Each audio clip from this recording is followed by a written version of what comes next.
Здравейте, бюджетни приключенци! Аз съм Меги и днес е втори ден от екскурзията ни в Единбург и ще има от всичко. Магия, замъци, истории за призраци и толкова много стълби, че ще се чувстваме като планински козли до края на деня. Започваме деня с кафе в Room & Rumors Единбург. Малко, но супер уютно местенце, където можете да изпиете сутрешното си гориво и да се заредите за предстоящите приключения. Цените на кафето са стандартни за Стария град, а изобилието от различни сладки и солени закуски е на ниво.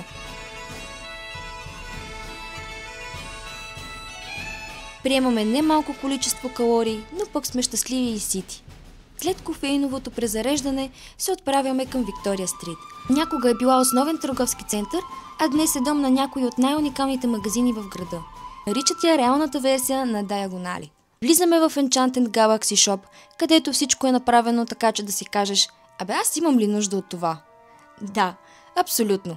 Още с влизането ставаме без думи, както от богатия асортимент на стоки, така и от повечето цени. Все пак предвид локацията, популярността и тематиката на магазина, това е очаквано. Но тук има по нещо за всеки. Вторият етаж, на който може да намерите изтривалки, най-различни фигурки и аксесуари, чаши, магическо кълбо, тефтери, тетрадки, стикери, химикалки, моливи, ключодържатели, още дрехи, картички, часовници, бижута и какво ли още не. Сами виждате какъв голям избор има.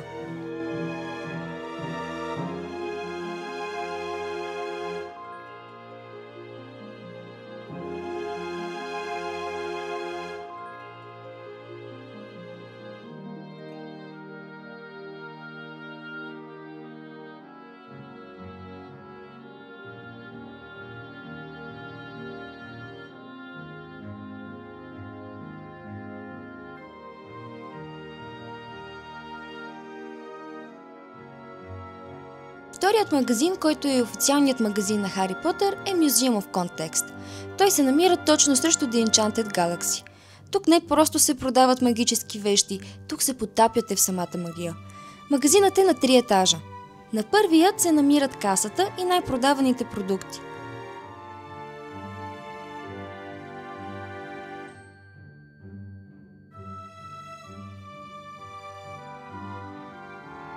На стълбището за към втория етаж се вижда един продукт, който всеки истински фен на Хари Потър поне веднъж е искал да опита. Бира бътърскоч. Стигаме до втория етаж, където отново виждаме най-различни джунджурии. Има и омагьосана карта, която ето тук може да видите как изглежда разгърната. Ако търсите книги за тъмните изкуства, тук има достатъчно, за да направят и Волдемор щастлив. Намирам неофициален справочник на всички персонажи в магиосническия свят и техните истории.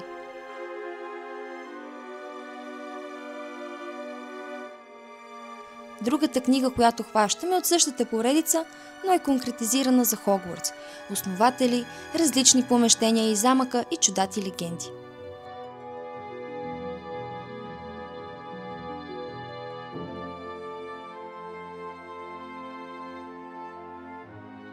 Към третия етаж виждаме огледал с надпис "Стаята на тайните е отворена". Единственият проблем е, че така и не ми казаха къде точно е тази стая. На самия етаж има и фотокът, така че ако искате снимка с разпределителната шапка, тук е мястото. Продължаваме по пътя за Единбургския замък. Вървейки по кралската миля, минаваме покрай The Witchery, заведение с вещерска тематика, което обаче изисква и магически бюджет. Споменавам го, тъй като е доста известно заведение и все пак, ако имате желание и възможност да го посетите, да знаете къде да го намерите. И ето го, Единбургският замък, един от най-известните замъци в света. Разположена е върху вулканична скала. Влизайки тук, не просто разглеждаме история, а се пренасяме в средновековието. Замъкът е бил използван като кралски дворец, военна база и затвор. По време на Втората световна война той е бил използван за стратегически наблюдения. Знаехте ли, че тук се стреля с One O'Clock Gun? Точно в 1 часа всеки ден. Това е много стара традиция, датираща още от средата на 19 век. Първоначално сверяването на часа се е правило от обсерваторията на Кълтън Хил, където по обед са се правили изчисления за позицията на Слънцето и съответно часа. И когато удари един, се е спускала така наречената таймбол. Тъй като времевите условия, а именно гъстите мъгли, пречели на топката да бъде видна, а точният час бил важен за жители, моряци и бързо развиващите се влакове, методът от таймбол е сменен с оръжие. Така, до ден днешен, точно в 1 часа има малка церемония, от вътрешният площад на замъка, където се стреля Далона Клок Гън. Имайте го предвид, когато го посещавате. Зрелището не се доплаща допълнително и всеки посетител на замъка е свободен да наблюдава церемонията. Стигаме до Шотландският национален военен музей. Едно от най-интересните места за любителите на историята, военните експонати и шотландската култура. Разположен в старата артилерийска казарма, музеят предлага богата колекция от оръжия, униформи, знамена, медали и лични вещи на войниците, преминали през вековете на ожесточени битки и сражения. Средното посещение на музея отнема около 45 минути до 1 час, но ако сте любители на военната история, може лесно да прекарате и 2 часа, разглеждайки експонатите и четейки разказите за тях. Докато Единбургският замък е символ на кралска власт и военна мощ, той също така крие една от най-мрачните си тайни – затвора за военнопленници, разположен в подземията на замък. Това зловещо място е било дом на стотици пленници през вековете, от пирати до военни пленници от различни войни.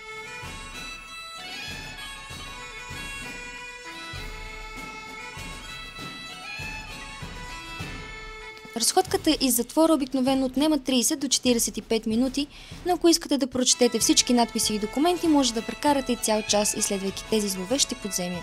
Има реалистична експозиция от пленническия живот. Възстановени легла, висящи хамачета, слабо осветление и предмети от ежедневието на затворниците, включително прибори за хранене, стари монети, игра на зарове и примитивни оръжия, изработени от самите затворници.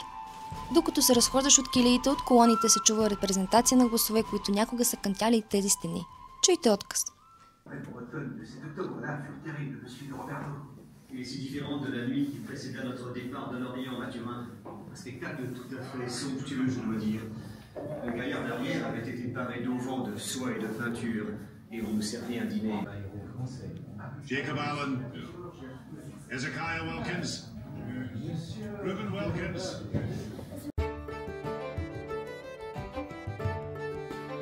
Излизайки от замъка, вече напича слънце. Правим една бърза дискусия с Иван за това, че затворниците са живяли в пъти по-добре от местното население и се отправяме в търсене на храна. Слизаме по малко стълби, после малко ходене, после още стълби и стигаме до Мамас пицария или пица с история. Това е една от най-старите пицарии в Единбург. Известна с огромните си порции, разполага с рецепти, които датират от 50 години. Поръчваме си една голяма пица и се оказва, че скоцманчетата всъщност е хотлон, докато едни добри прасенца ние си изяждаме всичко.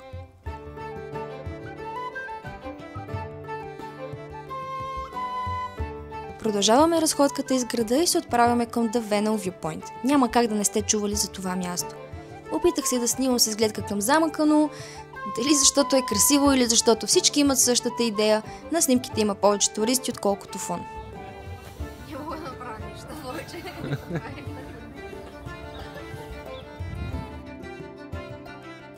Без грам разочарование се насочваме към гробището Greyfriars.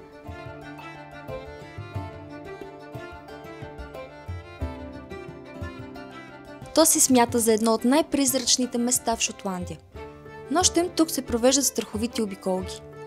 На входа на гробището, между другото, може да забележите малък надгробен камък, пред който хората оставят пръчки, цветя и кучешки играчки. Това е гробът на Greyfriars Боби. Историята започва през 1850 година, когато Джон Грей, скромен нощен пазач в Единбург, осиновява малко скайтериерче. Кръщава го Боби и двамата стават неразделни приятели. Но 8 години по-късно Джон Грей умира от туберкулоза и е погребан в гробището Greyfriars. След смъртта на Джон, Боби отказва да напусне гроба му 14 години. Но според закона, кучетата в града трябва да имат собственик. За да не бъде прогонен, тогавашният лорд Баилф създава специален документ, който официално прави Боби гражданин на Единбург. След като Боби напуска този свят, жителите на града му издигат статуя пред гробището Greyfriars. Днес, ако минете покрай статуята на Боби, може да забележите, че носът му е лъскав. Това е така, защото туристите вярват, че ако го потъркаш, ще ти донесе късмет. Имайте предвид, че местните жители молят туристите да спрат, защото статуята започва да се износва. Започваме търсенето на гробът на Томас Ридъл. След няколко обиколки в кръг, най-сетне го намираме.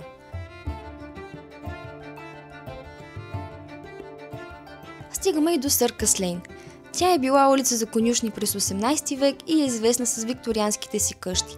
Днес е една от най-фотогеничните улици в Единбург и често се използва в филми и реклами.